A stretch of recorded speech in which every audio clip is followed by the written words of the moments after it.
একাদশ সংসদ নির্বাচন সামনে রেখে ১৬ জুলাই চূড়ান্ত রোডম্যাপ প্রকাশ করবে নির্বাচন কমিশন।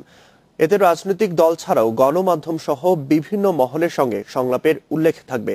৩০ জুলাই সুশীল সমাজের সঙ্গে সংলাপের মাধ্যমে শুরু হচ্ছে রোডম্যাপের বাস্তবায়ন। সংবিধান অনুযায়ী আগামী বছরের নভেম্বর থেকে ২০১৯ সালের জানুয়ারির মধ্যে আয়োজন করতে হবে জাতীয় সংসদ নির্বাচন। কে এম নুরুল হুদার নেতৃত্বাধীন ৫ সদস্যের কমিশন এরই মধ্যে কর্মপরিকল্পনা বা রোডম্যাপের খসড়া অনেকটা চূড়ান্ত করেছে।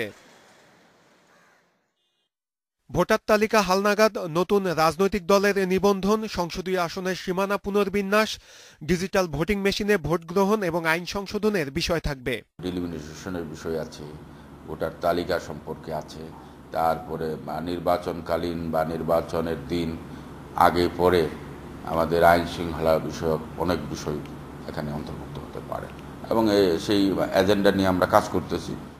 সবার মতামত নিয়ে কমিশন এগিয়ে যাবে বলে জানান ইসি সচিব। আমরা চাচ্ছি যে সকলের সম্মিলিত মতামতের ভিত্তিতে এবং নির্বাচন কমিশন যেটা যৌক্তিক মনে করবে সেই অনুসারে যে ৭ ধরনের কার্যক্রম আছে সেই কার্যক্রমগুলি সম্পাদন করবে।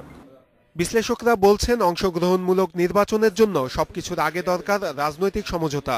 রোডম্যাপের মাধ্যমে চিহ্নিত হয় কোন সময়ে কোন কাজটা করতে হবে। তো এটা প্রস্তুতিমূলক, এটা পরিকল্পনামূলক। সুষ্ঠু নিরপেক্ষ নির্বাচন নিশ্চিত করার জন্য রাজনৈতিক দলগুলোকে সমঝোতা করতে হবে।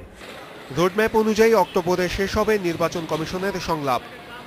নূরে আলম, ইন্ডিপেন্ডেন্ট নিউজ, ঢাকা।